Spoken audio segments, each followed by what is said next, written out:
Good afternoon. My name is Matt Doxa. I run a company called Excelsior Wealth Partners, and we bring you our monthly podcast where we tear apart relevant situations, relevant topics that are facing the financial services industry. I have our esteemed panel today, as always, contributor Matt Champion, Kevin Christopher, Jeff Dizwankowski, and our very own Luke Geckel. So we have the five of us that will tackle a topic today that tends to come up quite a bit in our daily conversations with clients, our monthly seminars. When people are looking for financial advice, it can be in a confusing time. And, the conversation comes up, hey, what's the difference between a financial advisor and a wealth manager? So it is very in vogue these days to use ChatGPT, a little bit of artificial intelligence. I will give you their definition. A wealth manager typically focuses on comprehensive financial services for high net worth individuals, including investment management, estate planning, and tax strategies. A financial advisor, on the other hand, may offer a broader range of financial guidance and services to individuals at various wealth levels. I will say I am not a fan of that one. We go to a second one, and then I'll open it up to the group here to get their take on what the difference is. We look to Investopedia, and the question that has been posed, what is a wealth manager? A wealth manager is an investment advisory service that combines other financial services to address the needs of affluent clients. Using a consultative process, the advisor gleans information about the client's wants in specific situations, then tailors a personalized strategy that uses a range of financial products and services. I would submit that second version, the latter, is closer to what we do here at Excelsior.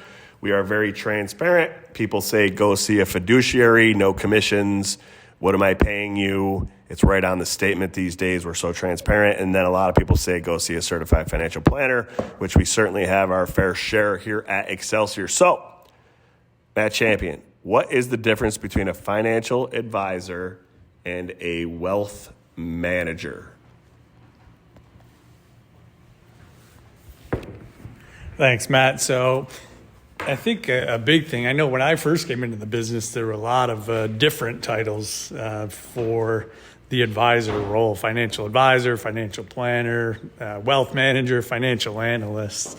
A lot of similarities, but a lot of differences. So the big one I think of, though, when I think of wealth management, I know one of the definitions that you just used was the wealth managers only work with high net worth. But again, depending on your own definition of high net worth and possibly even the area you're in, that's a very wide range that could fall into that. But I think a financial advisor a lot of times, may work with somebody who's more, has specific goals that they're saving for, whether it's retirement or maybe a college education. A financial advisor might, work with somebody in those areas who's kind of just getting started, starting to do some planning, starting to put some money away.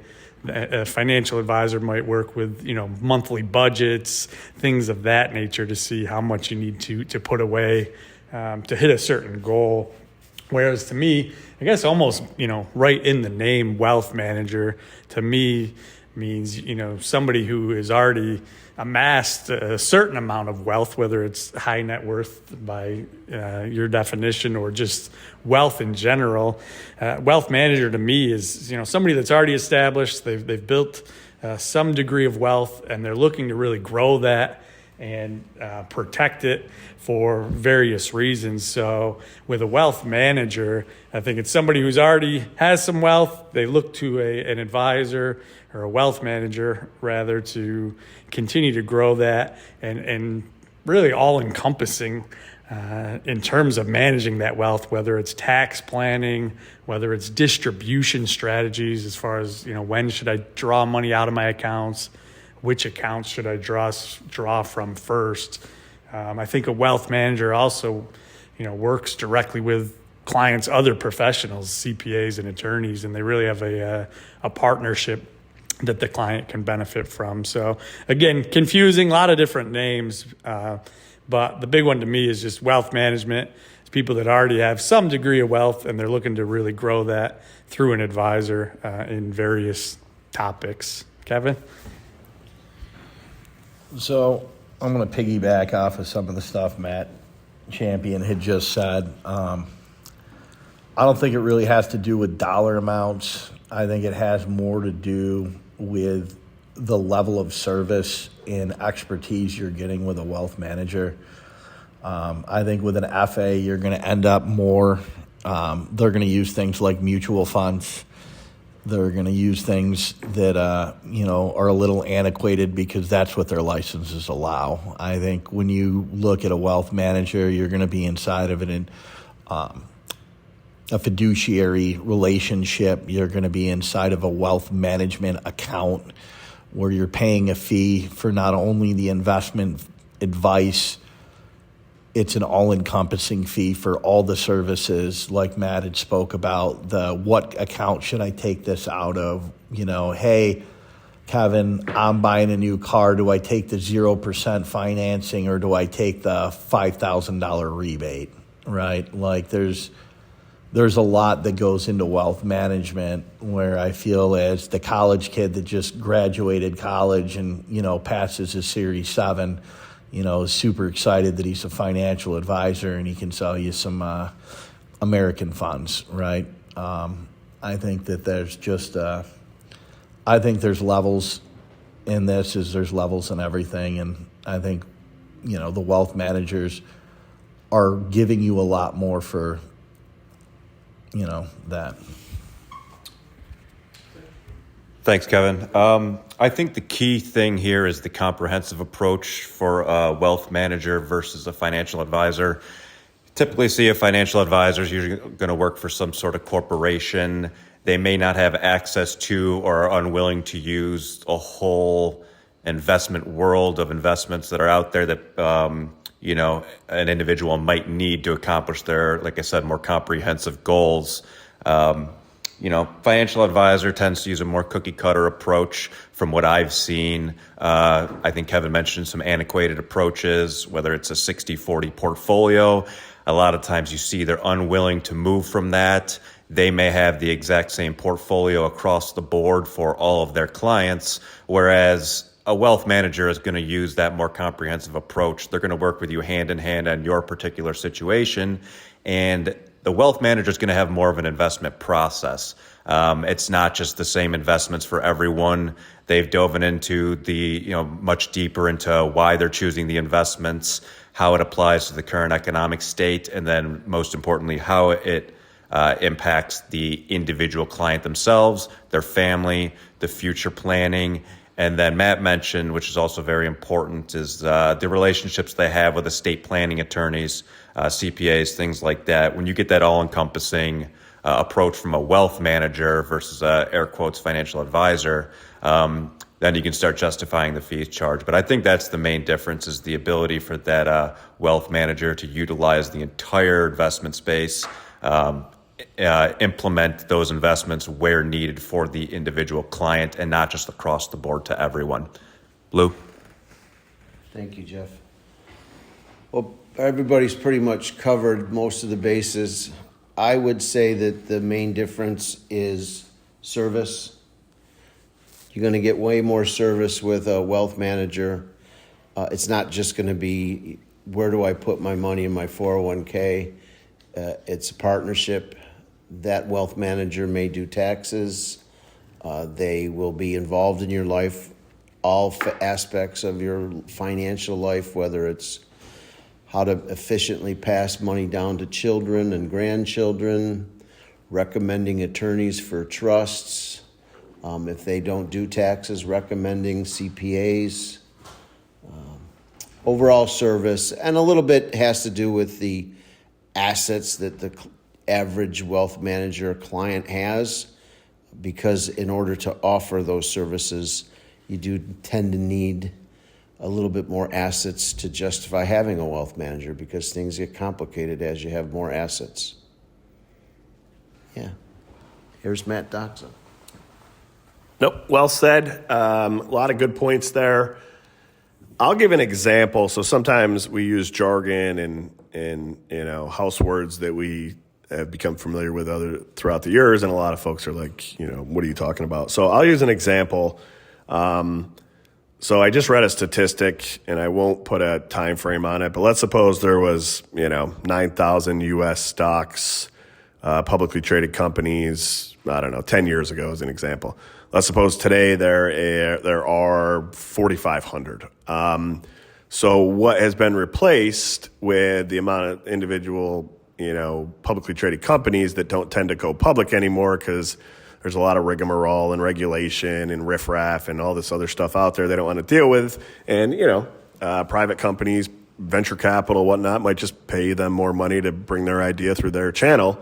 A lot of financial advisors, you go to a local insurance company, a local bank, they're not going to do a lot with private investments, which there might be, X million of private companies you can invest in versus, say, 4,000 stocks, right? So the world has changed. A lot of these advisors, it's just not what they do. Second example, and then I'll go back around to Matt Champion to say, essentially, give me an example of what you're talking about. I'll use real estate. I own a couple of rental properties. I want to exit out because I'm getting older and I don't want to deal with unruly tenants. And my maintenance company is too expensive. I don't want to pay a lot of money on the taxes that will come from me selling my rental property. I then 1031 a code that allows me not to pay taxes, invest in a like-kind prepackaged investment. And, I kill two birds with one stone. I've unloaded the properties and I don't have to pay the taxes. They're at least deferred at the very minimum. You go to a bank or an insurance company or a credit union and try to, say, hey, do you got any strategies for, saving me money on taxes using 1031 exchanges? They're going to look at you cross-eyed because it's not what they do. So those are just some examples of, managing real money for a living versus kind of asset allocation, cookie cutter, banking type of advisors. I think that gives more of a visual of what a wealth manager does to help with clients' needs throughout time, as opposed to a financial advisor who everybody gets 2% of small cap value, 5% international, cookie cutter financial planning. Matt. Yeah, probably another specific example, wealth manager versus advisor.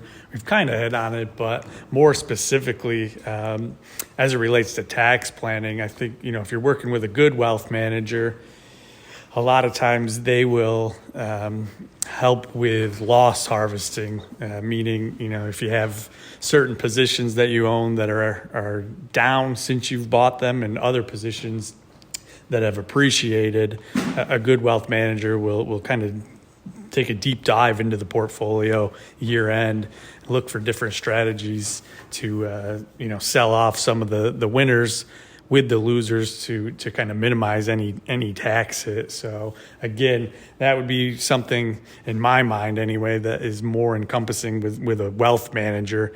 And really with all these, what we've talked about is, a wealth manager, a lot of times they're managing your money, charging a flat fee, but then you get all these other services added on, built into that one flat fee that they're charging for managing the portfolio. So tax harvesting, tax loss harvesting would be another example that I'd probably add, that a good wealth manager is working on for their clients. Oh, everybody's making a lot of good points here. One of the things I look at, like when you really break it down, is are they allowed to do things, right? A financial advisor normally, as Jeff said, works for a corporation, right? Be it an insurance company or a bank, like Matt said.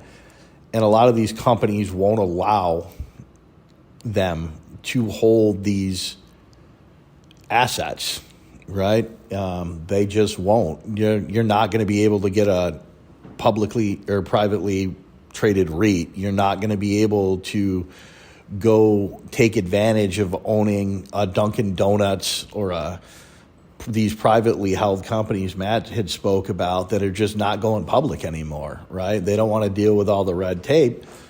But there's a lot of places, you look at Dunkin' Donuts every morning, when you go get your coffee, there's a line around the door and somebody's making money on that and you're not. And if that doesn't drive you nuts, then you belong with a financial advisor. If it eats at you a little bit, then you probably belong with a wealth manager.